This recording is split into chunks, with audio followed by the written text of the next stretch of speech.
Rasulullah mencium Banyuwangi dari kuburan. Ternyata Banyuwangi, bau wangi itu adalah baunya dari kuburan Siti Masito dan suaminya. Dimana kita tahu bersama bahwa Siti Masito itu adalah pada saat itu mempertahankan keimanannya di tengah-tengah kerajaan yang di tengah-tengah raja yang pada saat itu zalim, terkenal raja zalim, Raja Fir'aun, tapi tetap dia keyakinannya adalah mengikut ajaran daripada Musa.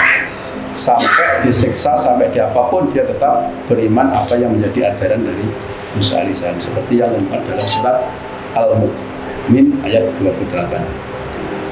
Setelah itu selesai, kemudian Rasulullah berjalan lagi, juga ditemukan atau diperlihatkan dengan orang-orang yang selalu mukul kepalanya dengan batu hingga kepalanya pecah, berdarah-darah dan pecah. Kemudian kepalanya kembali utuh lagi, pukul lagi, pecah lagi, dan seterusnya. Kemudian Rasulullah tanya, ya Rasul, ini adalah perlambang apa? Itu adalah perlambang bahwa bagi orang-orang yang berat dalam sholat atau orang-orang yang lalai dalam sholatnya. Itu seperti yang di Quran itu disebutkan bahwa seperti kita ini kan banyak lowong sholatnya pakainya seperti itu, maka kita juga berat termasuk orang yang sholat. Nah, kalau kita flashback itu ajaran yang diberikan kepada guru kita ini, dulu awal kita ini istilahnya tidak diajarin sholat. Saya ingat betul sekian tahun kami tidak diajari untuk sholat. Ternyata apa yang disampaikan beliau guru kita itu, saya tidak akan mengajari kamu sholat, tapi akan saya ajari hatinya dulu. Ditoto hati ini, nah hati ini ketoto, nanti sholatnya pasti ketoto. Itulah yang benar-benar kami rasakan. Begitu hati kita sudah tertata, jadi secara otomatis sholat kita itu tertata sendiri, dan itu kami rasakan. Makanya guru kita ini tidak pernah istilahnya tidak mengajarkan sholat, kalau untuk sholat ini enggak. Tapi apa yang beliau usik terhadap diri kita ini, kalau beliau tahu, adalah hati kita. Jadi ditoto fondasi ini, kalau fondasinya bagus, insya Allah sholatnya juga bagus.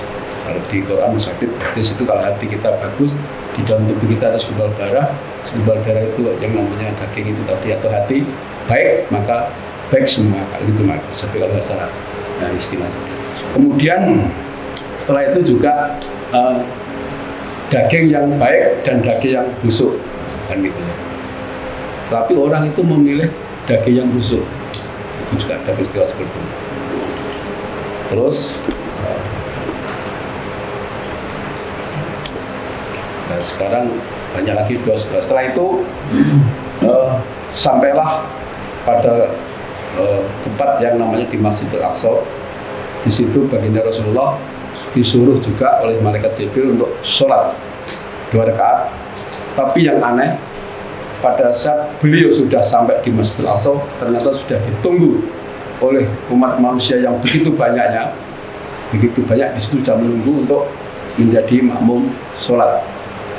Saling menunggu, saling istilahnya siapa yang jadi imam, tapi atas instruksi dari malaikat Jibril, Rasulullah yang dijadikan imam pada saat di Masjidil Aqsa.